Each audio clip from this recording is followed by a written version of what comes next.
It was February 1962. The grandstands were packed. The smell of high-octane gasoline drifted through the Florida air as dozens of V8 engines thundered to life. Every driver knew the stakes. Every mechanic had spent sleepless nights chasing just a few more horsepower. But hidden beneath the hood of one particular Ford was an engine that was about to shake NASCAR to its core. Most fans remember the legendary 427. Some even know the famous 406. But what almost nobody knows is that one version of the 406 became so dominant, so controversial, that it forced NASCAR officials to rethink the rulebook. It wasn't just fat, it wasn't just powerful, it represented something much bigger, a battle between engineering and regulation, innovation and politics, victory and survival. You think you know this story? Not like this. Because this isn't just the story of another big block Ford. It's the story of an engine that arrived at exactly the right moment, embarrassed some of the biggest names in American racing, and then found itself standing directly in the crosshairs of NASCAR's changing philosophy. To understand why, we have to go back to a time when Detroit's automakers weren't just selling cars. They were fighting a war. The early 1960s were unlike anything the American auto industry had ever seen. Chevrolet, Ford, Chrysler, and Pontiac weren't simply competing for customers walking into dealerships. Every Sunday, they were competing in front of hundreds of thousands of race fans. Win on Sunday, sell on Monday wasn't just a catchy slogan. It was a business strategy that moved thousands of cars off showroom floors. Ford had already established itself as a serious competitor, but Chevrolet's 409 cubic inch V8 had become the engine everyone feared. Songs were written about it. Racers respected it. Dealers loved advertising it. The 409 wasn't just making headlines, it was becoming part of American culture. Ford executives hated that. Inside Ford's engineering departments, pressure was mounting. The FE engine family had shown enormous potential, but the company needed something that could beat the 409 consistently on NASCAR's fastest tracks.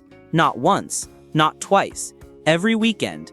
Engineers didn't start with a clean sheet of paper. Instead, they looked at the existing 390 FE block and began pushing it toward its absolute physical limits. The result was remarkable. Using a massive 4.13-inch bore, combined with the proven 3.78-inch stroke crankshaft, displacement grew to 405.8 cubic inches, officially marketed as the 406. On paper, that didn't seem like a dramatic increase. In reality, that extra displacement transformed the engine's breathing characteristics, allowing significantly larger valves and improved airflow at higher engine speeds. But there was a problem.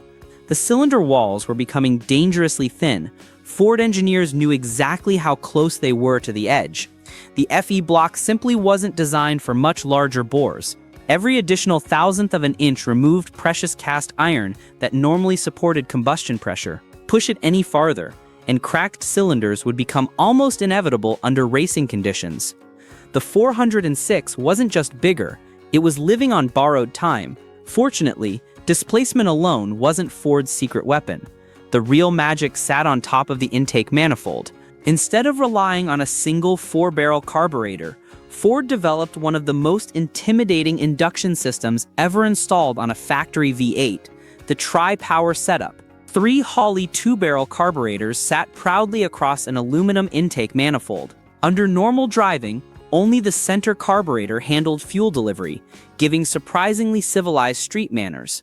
But the instant the driver buried the throttle, mechanical linkage opened the 2 outer carburetors almost simultaneously. The transformation was violent. Air rushed through all 6 venturas. Fuel delivery nearly doubled.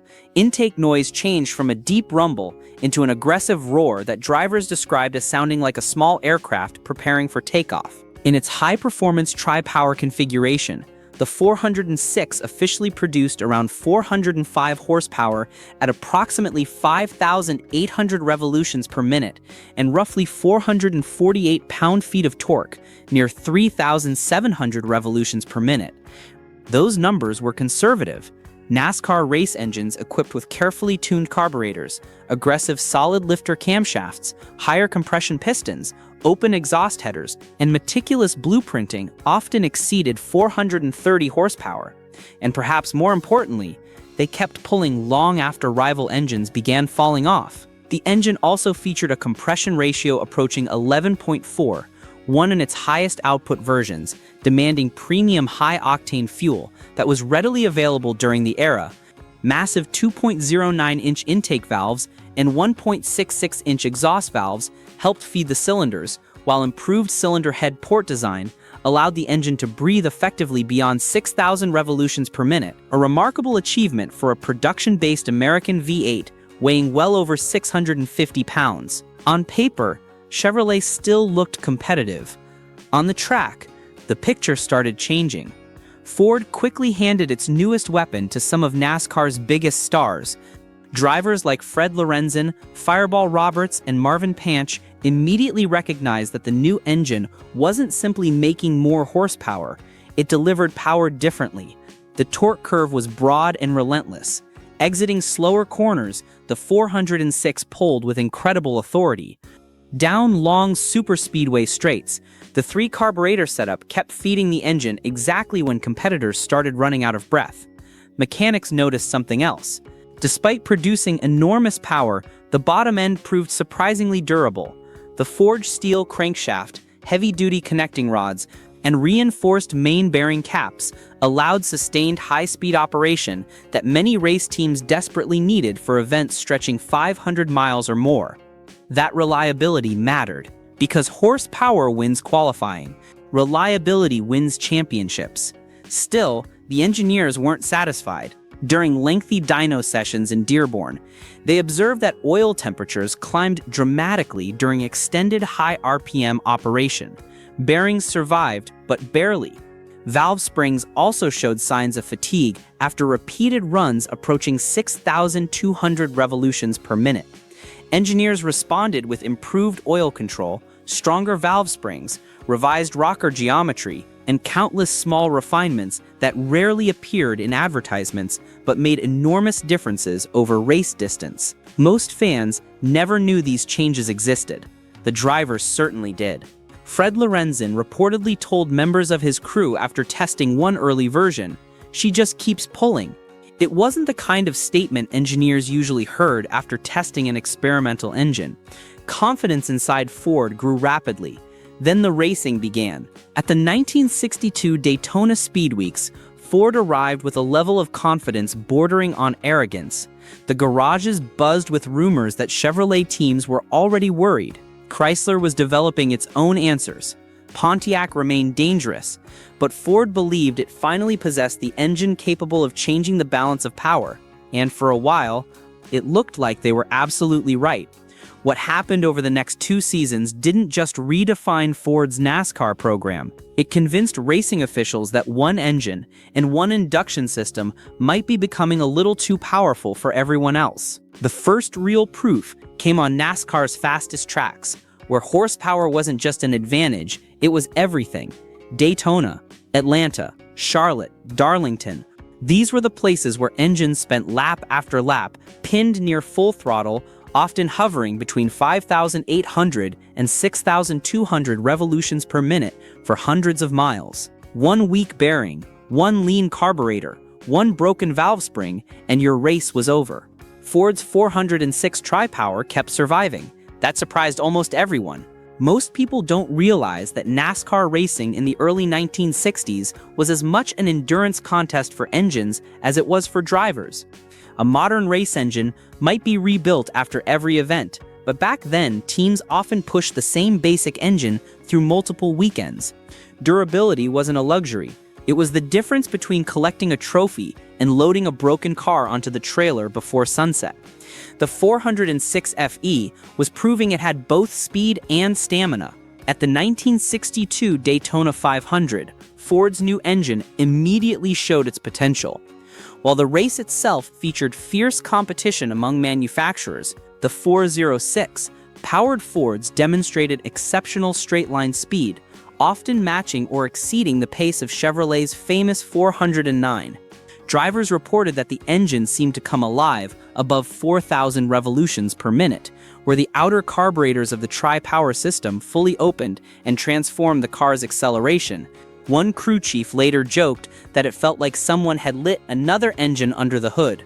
That wasn't far from the truth. The 3 Holley 2-barrels flowed substantially more air than Ford's single 4-barrel setup. More importantly, they distributed fuel evenly across all 8 cylinders, reducing the lean conditions that could melt pistons during long periods at wide-open throttle. But there was another reason the engine was becoming so difficult to beat.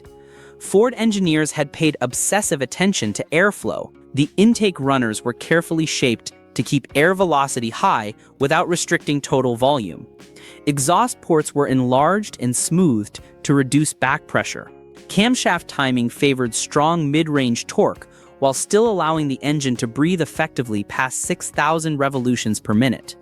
Every small improvement added another fraction of horsepower. By themselves, those changes seemed insignificant. Together, they created something special. The 406 wasn't necessarily producing 50 horsepower more than every rival.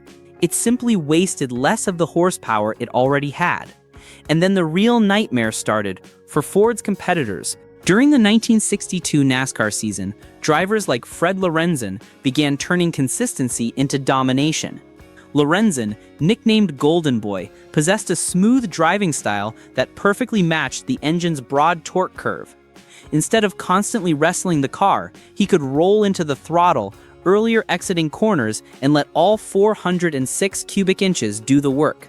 His competitors noticed. So did NASCAR officials. Ford's factory-backed Holman Moody team became one of the most technically advanced organizations in stock car racing. Founded by John Holman and Ralph Moody, the team wasn't satisfied with simply assembling engines according to factory specifications. Every race engine was painstakingly blueprinted. Main bearing clearances were measured to the thousandth of an inch. Connecting rods were balanced within fractions of a gram. Valve lash was adjusted repeatedly until every cylinder performed almost identically. One mechanic reportedly said, "We weren't building engines anymore, we were building watches." That attention to detail showed on race day. While rival teams occasionally lost power as engines heated up, Ford's carefully prepared 406S maintained consistent oil pressure and stable temperatures deep into long races. The cooling system received larger capacity radiators. Oil pans featured improved baffling to keep the pickup submerged during hard cornering. Ignition timing was optimized for sustained high-load operation rather than short bursts of acceleration. These weren't glamorous upgrades, but they won races. By the middle of 1962, Fred Lorenzen was becoming one of NASCAR's biggest stars, collecting victories at tracks where horsepower mattered most. Marvin Panch added strong finishes of his own, while Fireball Roberts continued proving that Chevrolet could still fight back. Every weekend became another chapter in Detroit's horsepower war. Fans loved it. Manufacturers spent millions chasing it. And NASCAR found itself caught in the middle. Because beneath the spectacular racing, something else was happening. Factory involvement was spiraling out of control. Automakers weren't just supplying engines anymore. They were funding research, hiring engineers, testing aerodynamics, transporting spare parts across the country, and treating NASCAR as a rolling laboratory. Budgets exploded. Smaller independent teams struggled to keep up. The sport was changing faster than anyone expected. Then came another engineering challenge. Despite its success, the 406 FE still carried one major weakness inherited from its original block design: cylinder wall thickness. Remember that enormous 4.13-inch bore? It had pushed the FE casting almost to its absolute limit. During teardown inspections after long races, engineers occasionally found signs of cylinder distortion. Under the immense pressure created by nearly 11.4, one compression and sustained high combustion temperatures, some cylinder walls flexed ever so slightly, not enough to destroy the engine, but enough to concern Ford's engineers. There simply wasn't much cast iron left between neighboring cylinders. The solution wasn't another redesign, it was an entirely new engine. Behind closed doors in Dearborn, engineers had already begun developing the next evolution of the FE family. Instead of increasing bore size even further, they extended the stroke while redesigning critical areas of the block for improved strength and oiling. That future engine would become the legendary 427, but until it was ready, the 406 remained Ford's frontline weapon. Most fans had no idea Ford was already planning its successor.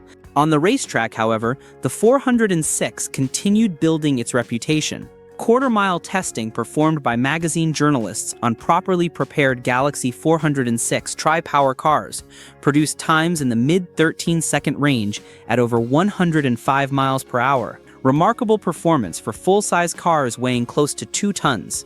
NASCAR race cars, stripped of unnecessary weight and equipped with specialized gearing, regularly exceeded 170 miles per hour on Daytona's high banks. At those speeds, every component was under incredible stress. The pistons changed direction nearly 100 times every second. The crankshaft absorbed thousands of combustion events every minute.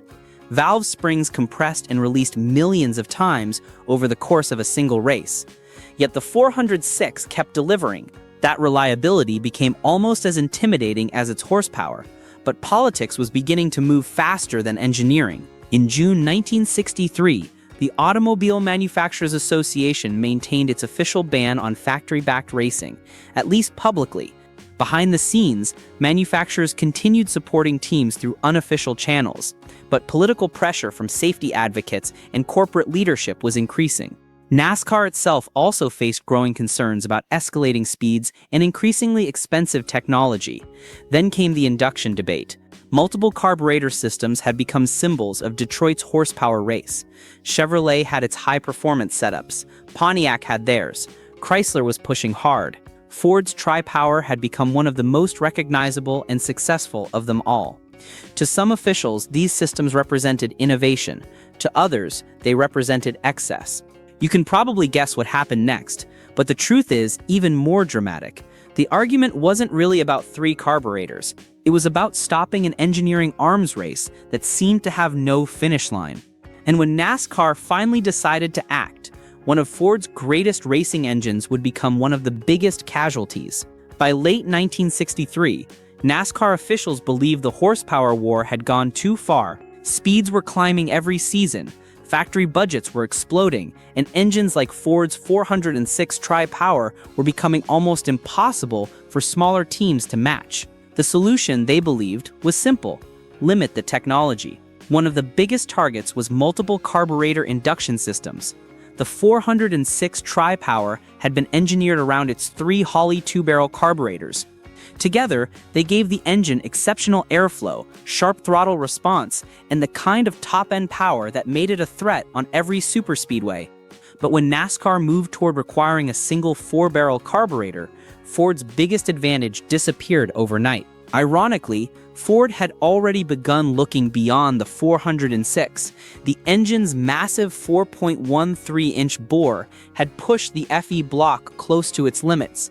Engineers knew there wasn't much room left for improvement, so they developed its successor, the legendary 427 FE. The new engine wasn't just larger, it was stronger. The block was reinforced, cooling was improved, and most importantly, Ford introduced the famous side oiler lubrication system. Instead of feeding oil to the camshaft first, it sent pressurized oil directly to the crankshaft's main bearings, dramatically improving reliability during long races at over 6,000 revolutions per minute. The lessons learned from the 406 made the 427 possible.